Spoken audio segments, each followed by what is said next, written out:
Welcome, everyone. I'm Susan Irian. I have the privilege of being chair of the Board of Directors of Voices.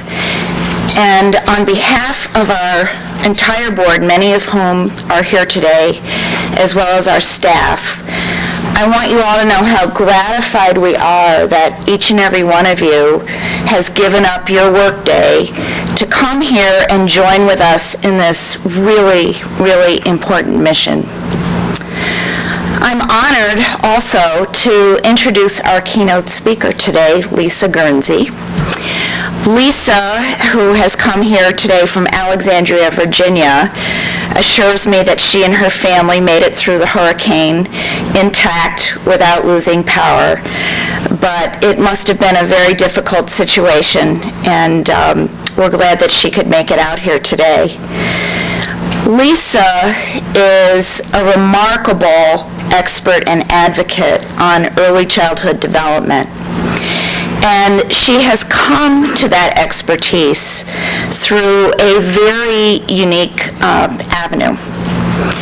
Currently, she's director in Washington, D.C. of the Early Education Initiative at the New America Foundation. And for those of you not familiar with it, it's a think tank focused on informing the public about early childhood issues. And they also produce the Early Ed Watch blog, which I think many of you probably do know about. She's actually the editor of that. Lisa focuses on how to scale up high-quality learning environments for kids from birth to 8. In her research and writing, which has been extensive, she works to elevate the dialogue around the country about early childhood education and spotlights new approaches for bridging the achievement gaps. Now, I mentioned at the start that she came to this expertise through a unique avenue, and that's through the field of journalism. She's a trained journalist. She was technology and education writer at the New York Times, and I think that is what might have sparked her initial interest in early childhood, in addition to being the mother of an 8-year-old and a 10-year-old. She also was a writer for the Chronicle of Higher Education, and she's contributed articles to a wide variety of publications on the intersection of technology, education, and social science. And those publications include Newsweek, Time.com, Consumer Reports, Ladies' Home Journal, The Washington Post, the LA Times, USA Today, The American Prospect, and occasionally blogs at the Huffington Post. Now, before we started today, Lisa shared with me some of how this all developed.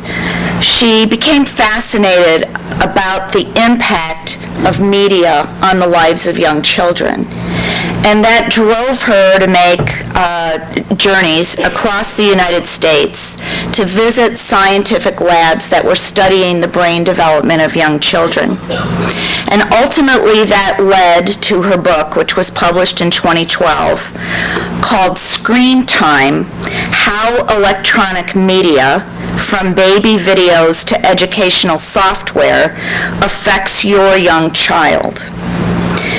Her background was she was a 2005 journalism fellow in the Child and Family Policy Program at the University of Maryland. And she served on a variety of national advisory committees pertaining to children and early childhood education. Most recently, an advisory board member of the Sandbox Summit.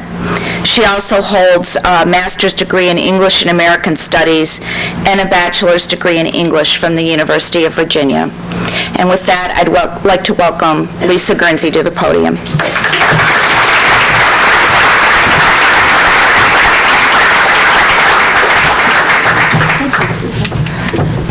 Good morning, everybody. That was very, very kind. Thank you for that description of my varied paths toward coming here today. And I actually will not be talking all that much about media and children, but it's obviously a very deep interest of mine, and I would love to have more conversations about that with you on other occasions, and perhaps on our Q&A session as well. But what I'm going to do today is talk to you about the incredibly hard work and the incredibly important work of building an aligned system of early education from birth up through the third grade, and what we've learned at the New America Foundation and the Early Education Initiative that might inform the work that you're doing here in Illinois. The framework that is part of your packet is incredibly important as a document to move forward, and I hope that as you're looking at that and hearing some of what I will be telling you about today, other things that are happening around the country, you might be sparked to really dig into many of these pieces and help build this system. If Illinois could do this, we would, around the country, everyone would be watching, I promise you, because this is a huge interest throughout the United States right now. So let me begin by just quickly pointing out a couple of words in the title of my presentation, and that is the word aligned and the word sustainable. And for many years, we have been talking about what it means to kind of align systems. Certainly, system building in early childhood has been a really big buzzword. Sustainability, I think, should be in there as well, because we have to create governance structures that keep this work moving beyond the legacy of one or two leaders. So a lot of what I'm going to talk to you about today is based on some work that I did with Sarah Mead, who was the director of the Early Education Initiative before I got there, and she hired me, and Sarah and I together worked on a report titled A Next Social Contract for the Primary Years of Education. And within this, we outlined a vision for a new way of thinking about public education for young children. And it starts with these three pieces. It's delivering public education programs to children starting at age 3, erasing the artificial divide between birth to 5 in one place and K-12 in another, and really looking at elementary schools as well as being critical partners in this work and reforming those early grades. How do we do this? This is a huge lift. We have legacy of all sorts of kind of entrenched interest groups, as well as kind of governance structures, funding streams. It's really going to come down to kind of mapping out where the places are where we can align and connect and form something that's greater than the sum of its parts. And Christy Cowers is a scholar and researcher and huge intellectual thinker on this issue, and she's informed a lot of my work as well. She and Julia Kaufman are putting together, I think it's really very close to being out there, if not already, a framework for thinking about how to do this kind of alignment and really analyze what's going on within your community, within your schools, within your early childhood centers, within your health centers, that where are the pieces that you need to focus on to make this work. She uses what's called a pop beads analogy, or I call it her pop beads analogy. It's I think, a really helpful way of thinking about the work that you'll be doing here, which is to think about those clear, those fun, colorful plastic toys that the kids have that pop together, and then once they're together, it's hard to kind of pull them apart without kind of really working at it. We want to get to a place where we have the pieces in place and they are connected in that way. It's not just a block set next to a block set next to a block that can be easily broken apart, with the swipe of a hand, but actually something that's fully connected and integrated. So a lot of the time when we talk about doing this, we talk about kind of how this pipeline of education that children are passing through, how we can make sure that it's not so fragmented. And people talk about birth to 5, K-12, and higher ed. And this slide here is really showing what I think is our current thinking in just the larger education policy space about these different units, right? No surprise here. But of course, those of us in the early childhood world know that our area looks like this, right? That it's a mess. So, the Head Start and the wraparound care and the state-funded pre-K and special ed and IDA preschool and home visiting and child care centers, and you've got the independent preschools and independent child care centers, and then, of course, there's family, friends, and neighbors care, and what I don't have on here is libraries and health and centers and all sorts of pieces that really have a huge impact in the lives of young children. But not only is it this, and I know that this is a story that's certainly been well told in the early childhood community for many years now. We know how much work there is to do to build a system there. But we also have this, which I think is only now coming to the fore. People are starting to recognize that kindergarten is kind of sitting out there by itself in a lot of places. And as I'll go into later in my presentation, we have a lot of work to do in this country to understand how to ensure that states are looking at kindergarten, making sure that children have access to a full day, that parents are not having to pay for an extra couple of hours of kindergarten every day, which is happening in many places around the country, and that we're going to put an emphasis on what instructional quality, developmentally appropriate in practice looks like in kindergarten. So I'm just going to briefly take you through some things that I know many in this room are very familiar with, which is sort of building the case for why that grade at 8 vision makes so much sense. Many of you may have seen a report that came out in 2009 from Child Trends. It's commissioned by the Council of Chief State School Officers that showed that this achievement gap that we're worried about is not just something that we're seeing when kids start kindergarten, and it's not just something that we're seeing in preschool. It's something that we're seeing in 9-month-old children, in the way that they orient and are able to kind of focus on what their parents are telling them or what adults around them are orienting them to. And this, I think, is a lot of the reason that we really do need to have a much greater focus on the birth through 3 years and understanding how to support those parents so that those children are given the cognitive and social foundation they need at that very, very young stage.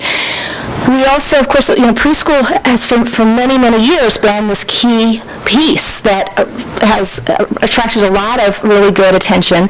My concern now is that it's really stagnating, and in fact, in some states, is in decline in terms of funding. And as you guys, I'm sure, are very painfully aware of, Illinois is one of those states where it's actually in decline in terms of funding. So I just want to call your attention for a minute to I don't know if this might not work from here, but if you look at the bars on the right that are titled State Spending Per Child Enrolled, you'll see that the numbers have been going down in the state of Illinois. This is from what many of you, I'm sure, are very aware of, the State of Preschool Yearbook that's put out by the National Institute for Early Education Research at Rutgers University. And then when it comes to kindergarten, this is what I just wanted to kind of point out, that Illinois is not alone at all in being a state that does not require districts to provide a full day of kindergarten. The majority of states around this country do not require full-day kindergarten, require districts to provide full-day kindergarten. And in fact, what's really interesting to me is that it's actually the southern United States that are leading the charge on this and that have gotten their act together when it comes to full-day kindergarten access. One of the reasons I think that this is going to become more important and on the radar screen for educators, particularly in the K-12 world, is that we have Common Core standards that start in kindergarten. We have expectations now across the country in 46 states for what kindergartners should know and be able to do by the time they've finished a year of kindergarten. And if we have children who are only getting 2.5 hours a day, maybe they're not even going to school on Fridays, maybe only the middle-class parents in those communities can pay for that extra couple hours of kindergarten for the school districts that offer a full day. How are the majority of our children going to be, how are all of our children going to be able to meet those standards that are laid out, and what kind of pressures are going to be put on the kindergarten teachers to do that for their kids if they only have 2.5 or 3 hours a day? Early grades, I think really we have to keep pointing out that once children get to kindergarten, not all is rosy, and there's still a lot of work to do to improve the quality of the instruction and the engagement and joy of the instruction for children in these younger grades of elementary school.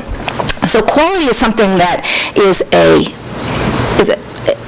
something that we at the New America Foundation focus on a lot, not just in the early grades of elementary school, but really across the entire spectrum. So trying to dig into what are the practices, professional development models that are going to help teachers of 2-year-olds, 3-year-olds, 4-year-olds, 5-year-olds, all the way up, do a better job of engaging those children in a really thoughtful learning, sparking their curiosity within their learning centers. And there's a lot more about that that I'll get into in this presentation, but that we also delve into on the Early Ed Watch blog.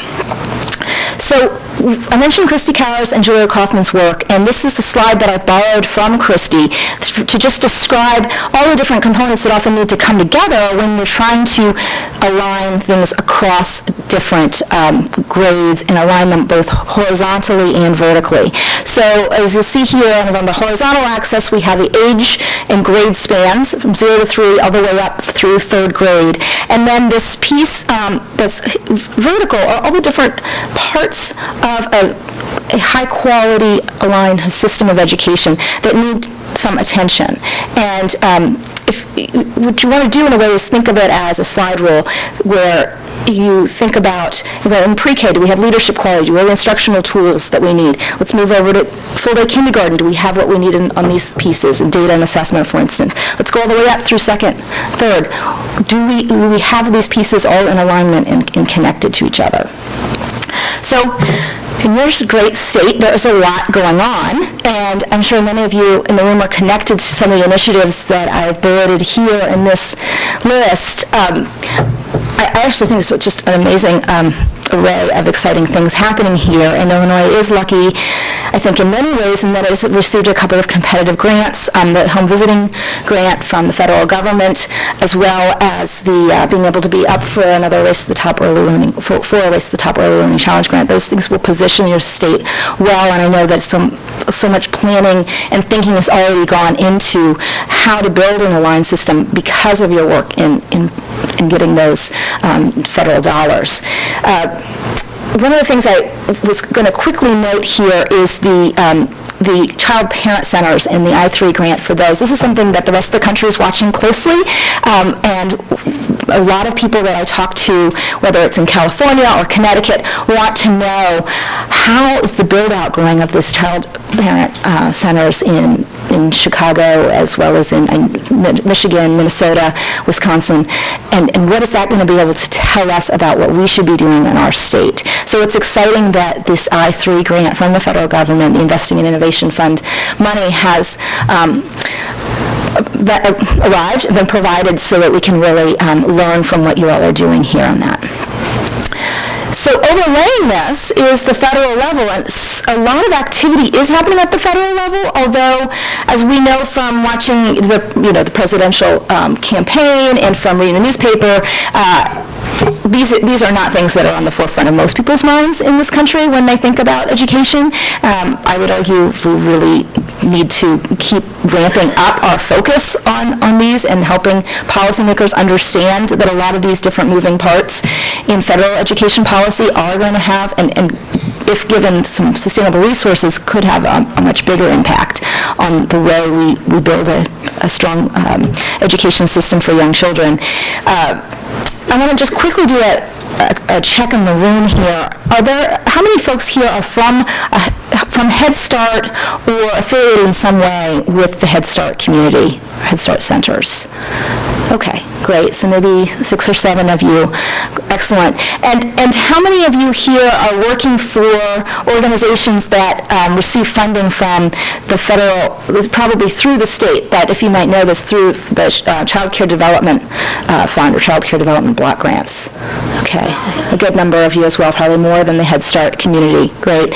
And then I wonder if any of you here are working on data issues in your communities and have benefited at all from some of the federal data system grants that have come down, if any of you know that. A few of you in the back. Okay, good. So, I mean, it's a nice peppering of people here in the room who are already kind of tapped into these programs. And now lastly, and I have this up at the top, but I wanted to give some special emphasis, Title I funding. which, as we know, can be used starting at birth for young children, and is primarily often directed to school districts for their K-12 efforts. But how many of you in the room here are using Title I funding in any way for the work that you're doing with young children? One? Okay. Yeah, so I think that this is an area that we hope we can start to put more of a focus on. There's been some new guidance from the U.S. Department of Education on how to use Title I funds appropriately in these younger grades, and it's very encouraging. They're trying to open as many doors as possible to the use of it. As we know, it really comes down to if our district leaders see that urgency and see the need to direct some of their Title I funds that way. And I want to get to how we can kind of change that in the next couple of slides. So with all of these programs at the state level and the federal level, this is our big question, right? Is everyone kind of dancing the same way? Are they singing the same tune? Are their legs kicking at the same time? And I would argue that nowhere in the country are they looking as beautiful as these gentlemen on this picture. So we also, when we think about building an aligned system, I think often our first thought is, oh yeah, let's get more people at the table. Let's put more apples in the basket. And that's absolutely the first step, more apples in the basket. So let's make sure that we've got the pre-K apples and all the different pieces that are associated with that. And let's make sure we have them at the K3 apples. In fact, let's make sure, right, that we have the birth to 3 apples and the pre-K apples and the K3 apples. But what really is going to make things happen is not thinking about adding more apples to the basket. This is what we're looking for. We're looking for transforming what we're doing by making something delicious out of that basket of apples, making something really amazing for our kids. So I want to give you a couple of examples based on what I have seen in travels, as well as a lot of the reports that come across my desk, a lot of symposia and forums that I attend, and from case studies that are still in the works in many places and will be coming out over the next couple of months and years on where some really innovative examples of alignment are happening. Washington State deserves our attention on many levels. It is a state that's been working on this question of alignment all the way up through the 3rd grade for many years. There's these Starting Strong P3 institutes that have been held since 2009. The early learning plan that came out in 2010 is worth a read, and I would be really interested in connecting or seeing how that compares to this policy framework that is in your folders, because I think there's some really nice areas of overlap there, and in fact, there's some things within your framework that are not within this early learning plan. So it could be a really nice point of connection between Illinois and Washington State. And then just in 2012, just not too many months ago, Washington State put out its guidelines that are birth through 3rd grade learning guidelines, so not just birth to 5. Or not just preschool guidelines. The state of Connecticut is building out age 3 to grade 3. They are focusing right now, starting at age 3, on better instructional supports for young children, and a lot of this is happening through the Connecticut State Department of Education. In Massachusetts, we're seeing some examples through the Boston Public Schools of doing a much deeper dive on connecting pre-K teachers to kindergarten teachers and looking together at data on what instructional quality looks like in those pre-K and kindergarten classrooms, so that they can have a shared language and a shared conversation around how to engage young children in a deeper way. The interesting thing about the Boston Public Schools is that the early childhood director there is now taking that work and moving it up into the first, second, and third grades, and collecting data on what classrooms look like in those later grades, and seeing how to kind of connect that down to the preschool levels. Basically have kind of some of the preschool information help inform those later grades of elementary school.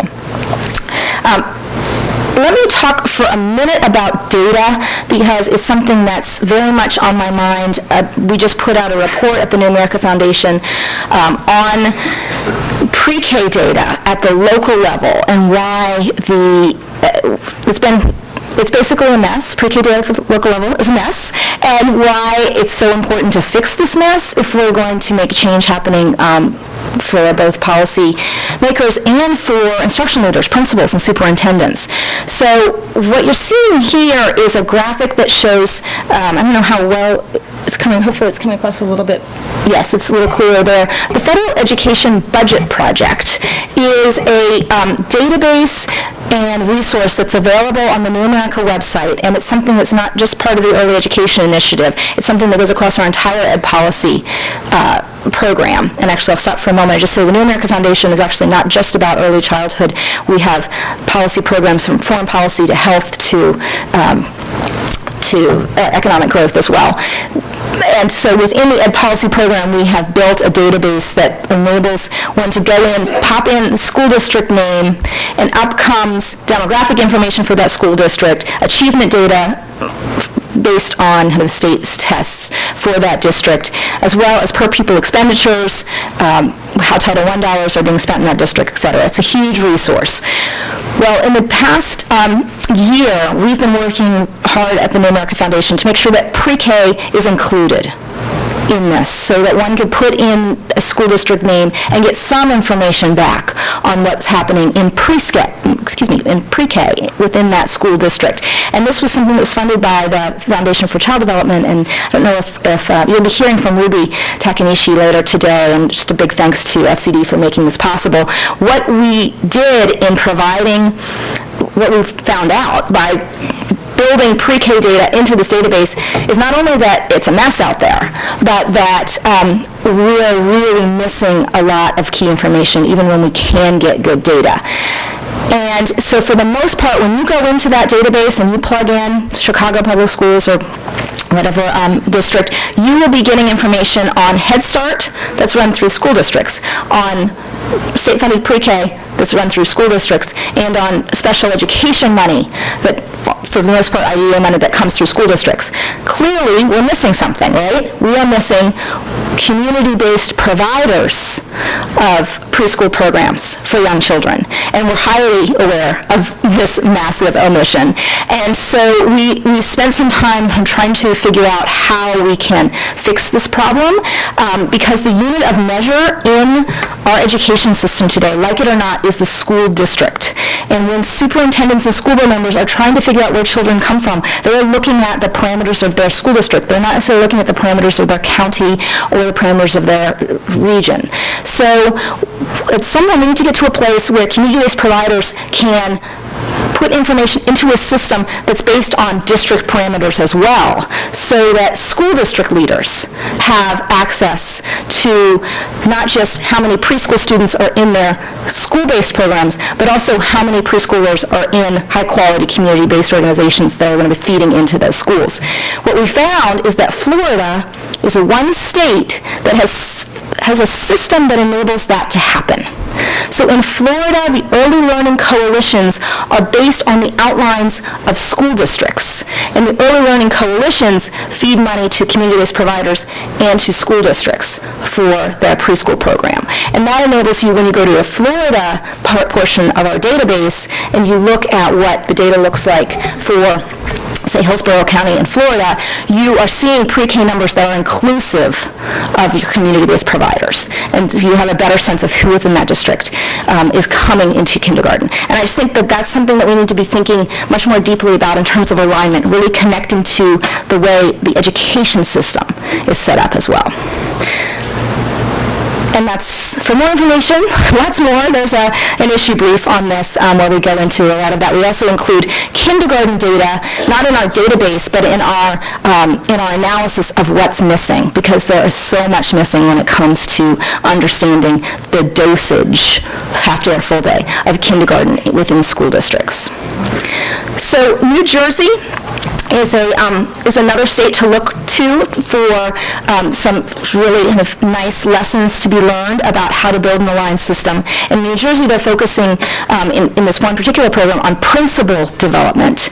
And the idea there is that if principals feel more comfortable in the early childhood world and have a deeper understanding of child development, then they will be focused on better instruction in the early grades and on reaching out to the preschool and early childhood and child care centers that are feeding into their schools. I'm going to move a little bit more quickly here just so that we can get to some of the pieces within Illinois. But there's more in New Jersey in a report that we did a couple of years ago. So here, you all, as I mentioned, your Home of the Child Parent Center model, which at least nationally really does resonate, partly because of the cost-benefit analysis that's been done over the years. And for policymakers who are not coming at this from a developmental point of view, but are coming at this from a bang for the buck point of view, that data means something to them. So I also want to call out the aligned instruction for bilingual children and or English language learners in your state. This is also getting national attention and is something a lot of states are looking toward because we have to solve this problem that we have across the country right now where children are arriving in kindergarten and just then are being screened for whether they need English language learner supports, when in fact they probably had many years in an informal or formal learning environment where someone could have screened and had a better sense of how to reach those children and actually help them build both their home language and the English language. This is something that we focused on in a report that came out in June and that we did an op-ed that came out in the Washington Post. So I don't know how many of you saw that, but Illinois was on the op-ed page of the Washington Post back in June for its good work on this issue. So in communities, we're seeing some really interesting things happening as well. There aren't many communities that have this figured out, and I will stress that, but I'm going to just give you a couple of examples. In Cincinnati, Ohio, the public schools there are really working to build out their community school model so that it reaches all the way down to birth. And at the Euler School in Cincinnati, they not only have the health centers as part of their school campus, health, dental, and vision, but they also have home visiting programs that are partnered through their preschool program and their early childhood program that enable everyone within that school community to have connections to the home visitors for parents that are infants and toddlers that would be coming up through that school or likely to be coming up through that school.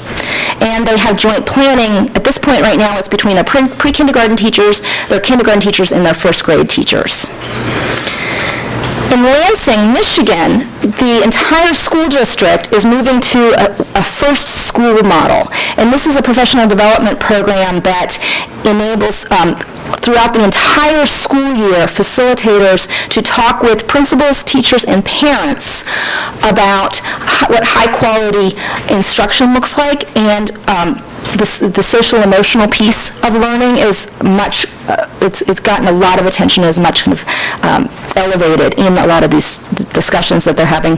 It starts with observing what's happening in the classroom, the early childhood classrooms, age 3, age 4 children, all the way up through the third grade classrooms, and then bringing that data together with teachers and principals to talk in a kind of a non-threatening way about, well, what's going on in these classrooms? Why aren't we seeing that you have enough time to actually ask a follow-up question or to let Jose, finish his thought? What's happening in your classrooms that is kind of dampening your ability to provide high-quality instruction for young children?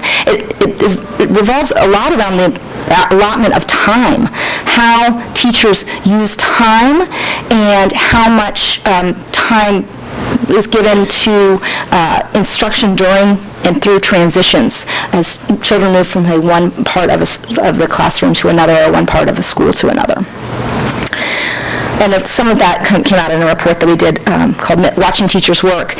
Teacher credentialing is not something that we're seeing bubbling up as a model yet in many places, but Illinois could be that state. I know that there's a lot of work going on right now. Is that in the next month or so, we'll have a new new credentialing system that's put forth by the State Board of Education, and I know that there are a couple of options that are on the table right now.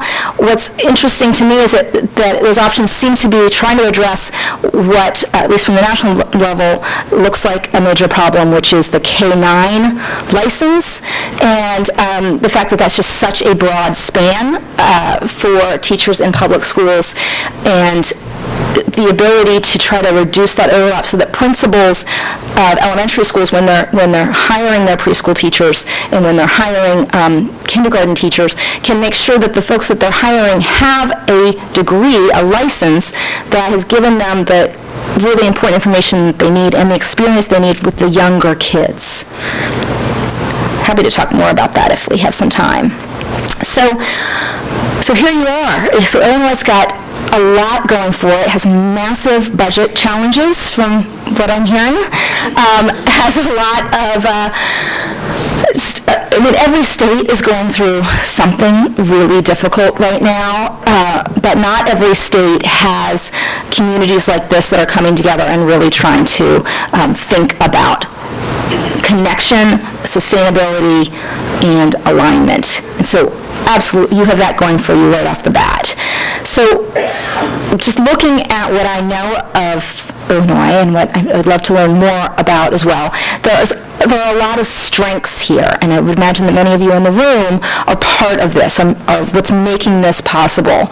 Everything from the home visiting and the Preschool for All program, through just the amazing resources that are at your disposal in the state of Illinois, through Erickson, the Ounce, McCormick Center for Early Childhood Leadership, really committed funders that, there's a lot of states that would just be drooling over the attention that you have from just wonderful philanthropies that are trying to make this happen, as well as I mentioned before, the CPC grant and the Early Learning Council, and the possibility of Early Learning Challenge grant.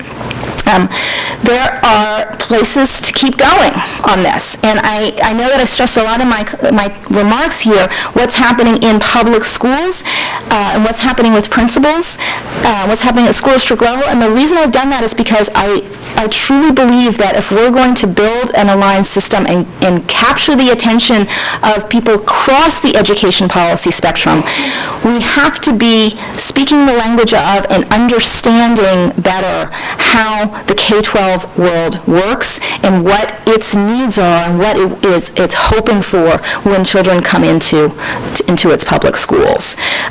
So there are many opportunities, it seems to me, at least from the outside, for building more and more of those bridges, whether it's through the P20 Council, certainly the Illinois State Board of Ed in its credentialing process. It would seem that would be an opportunity to start a deeper conversation about what high-quality instruction looks like all the way up through. And with that, I will close, and I don't know how much time we have for questions, but I would be happy to take some. I also have if anybody's interested in Early Ed Watch and just wants to get our newsletter, I have a notepad here, and you can give me your email address. But I just want to thank you for the opportunity to present this, and I'm excited for the work that you will be doing in the next several hours today, several months to come. Thank you.